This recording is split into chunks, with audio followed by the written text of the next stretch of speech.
शुरू करते हैं क्वेश्चन। एक टेट्राहेड्रन दिया गया है इस क्वेश्चन में, जिसका एक वर्टेक्स है डी, फोटो मैंने यहाँ पे बनाई है, और इससे एक एल्टीट्यूड डाला गया है इस ABC फेस पे। और एल्टीट्यूड ऐसा खास है ना, वो जो ये इस वर्टेक्स ए से निकलने वाली मीडियम है ना AM, उसको E पॉइंट पे ये मिला है, ऐसा क्वेश्चन में बोला गया है। हमसे E पॉइंट के पोजीशन वेक्टर के बारे में पूछा गया है। देखिए अप्रोच इंपॉर्टेंट है, कैलकुलेशन तो अपन कर ही लेंगे। अप्रोच ये है कि यार हमको AE वेक्टर निकालना पड़ेगा, तब जाके हम E पॉइंट का पोजीशन वेक्टर निकाल पाएंगे। तो अल्लाह अपना टारगेट क्या है, AE वेक्टर पहले मैं निकालूं। अब ये AE वेक्टर कैसे निकलेगा, दिस इज़ वेरी इंपॉर्टेंट। तो उसके लिए देखो उसने कुछ मीडियन का जिक्र किया है। देखो मीडियन का जिक्र करते ही ये M पॉइंट आ जाएगा। कैसे, अगर ये इसका मीडियन है तो ये 1:1 रेशो में काटेगा। यहाँ पे सेक्शन फॉर्मूला मैं लगा लूँगा, ये M पॉइंट का पोजीशन वेक्टर मेरे हाथ में आ जाएगा। आप मेरे साथ हो यहाँ तक। M पॉइंट का पोजीशन वेक्टर निकाल लिया तो ये AM वेक्टर निकल जाएगा ना, बाद वाले का पोजीशन वेक्टर माइनस पहले वाले का पोजीशन वेक्टर करके, तो AM वेक्टर आ गया। पॉइंट इज इस AE वेक्टर को निकालना था, तो AE का डायरेक्शन तो आ गया ना भाई, AM का डायरेक्शन और AE का डायरेक्शन सेम डायरेक्शन है, तो डायरेक्शन आ जाएगा, वो तो सीधे आ जाएगा। उसके बाद है AE की लेंथ कैसे निकालेंगे। तो AE की लेंथ निकालने के लिए हम लोग क्या करेंगे, ध्यान से सुनना। सबसे पहले हमको, अच्छा ये AD भी गिवन है, AD की लेंथ गिवन है, AD की लेंथ गिवन है और दूसरा वॉल्यूम गिवन है। तो आपको ये फॉर्मूला अगर नहीं पता तो आपको ये याद होना चाहिए, जो मैंने यहाँ पे लिखा ना, वॉल्यूम ऑफ टेट्राहेड्रन का formula 1/3 area of base into height. अब तुम ध्यान से सोचो, देखो एरिया ऑफ बेस क्या है, बेस तो इसमें ABC है, ट्रायंगल है ना। तो ट्रायंगल का एरिया कैसे निकालते हैं, मान लो तो साइड वाले वेक्टर हैं A और B, तो ट्रायंगल का एरिया होता है हाफ A क्रॉस B। तो देखो यहाँ पे A पॉइंट पता है, B पॉइंट पता है, C पॉइंट पता है, तो AB वेक्टर आ जाएगा और AC वेक्टर आ जाएगा। पॉइंट इस बेस वाले ट्रायंगल का एरिया आ जाएगा। तो इस ट्रायंगल का एरिया आपने निकाल लिया, और वॉल्यूम आपको क्वेश्चन में दिया हुआ है। तो हाइट आप नहीं निकाल लोगे, हाइट आपने एक बार जैसी निकाल ली। AD भी आपको क्वेश्चन में दिया है, तो यार पाइथागोरस थ्योरम की हेल्प से AE आ जाएगा, तो AE की लेंथ आ जाएगा मतलब। तो देखो AE का लेंथ आ गया, AE का डायरेक्शन आ गया, फिर क्वेश्चन सॉल्व हो जाएगा। अब जो मैंने बोला उसको करते हैं एक एक करके, है ना। तो सबसे पहले मैं क्या करता हूँ, बेस का एरिया निकाल लेता हूँ, ठीक है। तो जो एरिया ऑफ बेस होगा, एरिया ऑफ बेस आपका होगा कितना, हाफ मोड, एक साइड मैंने ले ली AB क्रॉस AC, ठीक है।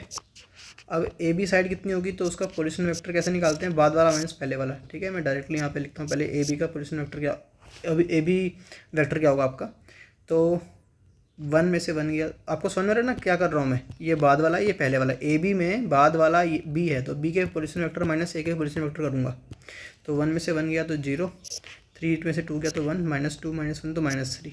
ऐसे AC निकाल लेते हैं। इसमें बाद वाला C है, पहले वाला A है, 2 - 1 तो 1, 1 - 2 तो -1, -1 तो -2। इसको सॉल्व कर लेते हैं, हो जाएगा half mode of I cap, कितना आ जाएगा, -2 -3 तो -5, -J कैप, तो ये हटेगा 3 आ जाएगा, प्लस K कैप, तो कितना आएगा, ये हटेगा -1, ठीक है। इसका मैग्नीट्यूड कितना हो जाएगा, हाफ अंडर रूट, देखो -5 का स्क्वायर करें तो 5 का स्क्वायर करें एक ही बात है, तो 5 स्क्वायर 25, 3 का स्क्वायर 9, 1 का स्क्वायर 1, तो ये कितना हो गया 35। तो हाफ रूट 35 ये आ चुका है बेस का एरिया। अब हमको पता है वॉल्यूम ऑफ टेट्राहेड्रन, जो अभी मैंने पीछे भी आपको बताया फॉर्मूला होता है 1/3 area of base into height. तो देखो वॉल्यूम ऑफ टेट्राहेड्रन क्वेश्चन में दिया हुआ था, ये दिया है ना, √805/6√2, √805/6√2 बराबर 1/3 इंटू 1/2 √35। तो ये 3 दूनी 6 से ये 6 कट गया, ठीक है। अच्छा यहाँ पे हाइट लिखना भूल गया, अब ठीक है। तो यहाँ से हाइट H कितनी आ जाएगी, वो आ जाएगी √805/√2 इंटू √35। तो मुझे लगता है कि इसको एक कॉमन रूट ले लेना चाहिए यहाँ पे ना, तो शायद बात बन जाएगी। तो 5 × 7 = 35, 5 × 5 = 5 × 30, 5 × 5 = 7 दूनी 14, 7 × 21।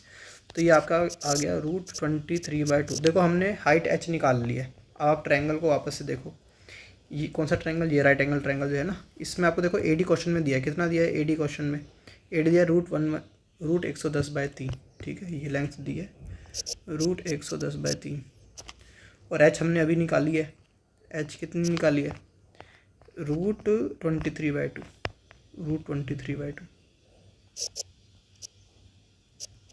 ठीक है। तो इसमें पाइथागोरस थ्योरम लगा लेते हैं, तो रूट 110 का स्क्वायर, सॉरी रूट 110 बाय कितना था 3 का स्क्वायर,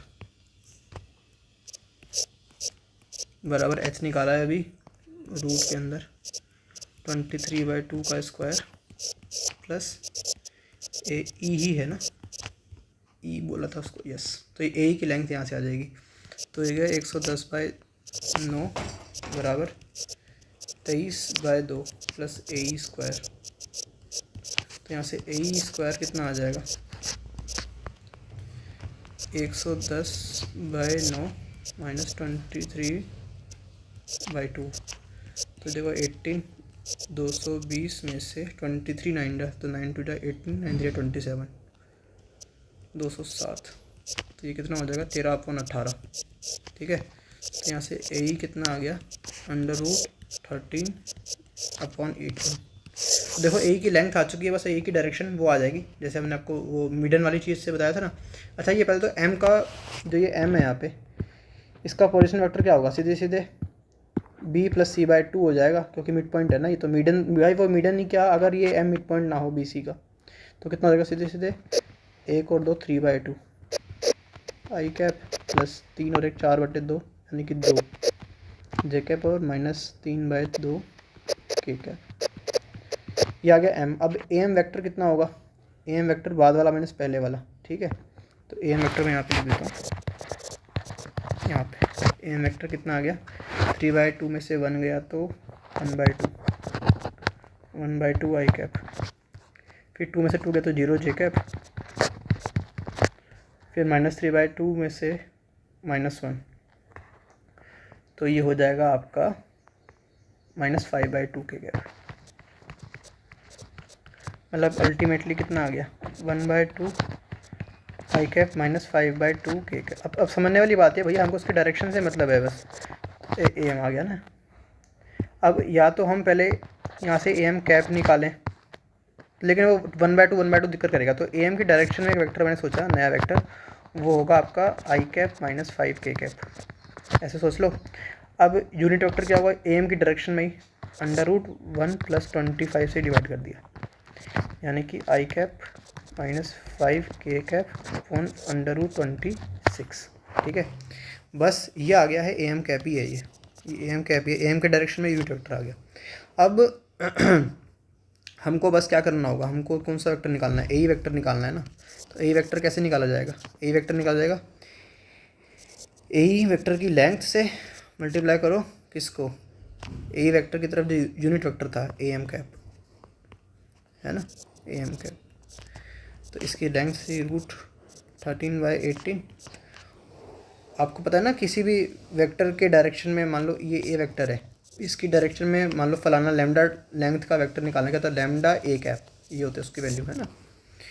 तो ए एम कैप कितना आया है आई कैप -5 j कैप, आई कैप -5 j कैप अपॉन √26, इसको सॉल्व कर लेते हैं, तो ये आ जाएगा आपका, देखो √13 से √13 घट जाएगा, नीचे बचेगा √2, 18 2 36 यानी कि 6, ठीक है। आई कैप -5 j कैप, सॉरी जे नहीं के था, के देखो ए वेक्टर आ गया, बस बात खत्म। देखो ए वेक्टर क्या होगा, ए वेक्टर होगा पोजीशन वेक्टर ऑफ ई, बाद वाले का position vector minus position vector of A पहले वाले का। तो ए वेक्टर हमने निकाल लिया 1/6 आई कैप -5 k कैप, ई का तो निकालना ही, उसको ई ही बोल दिया, माइनस ए का हमको पता होगा क्वेश्चन में कितना है ए का 1 2 1 1 2 1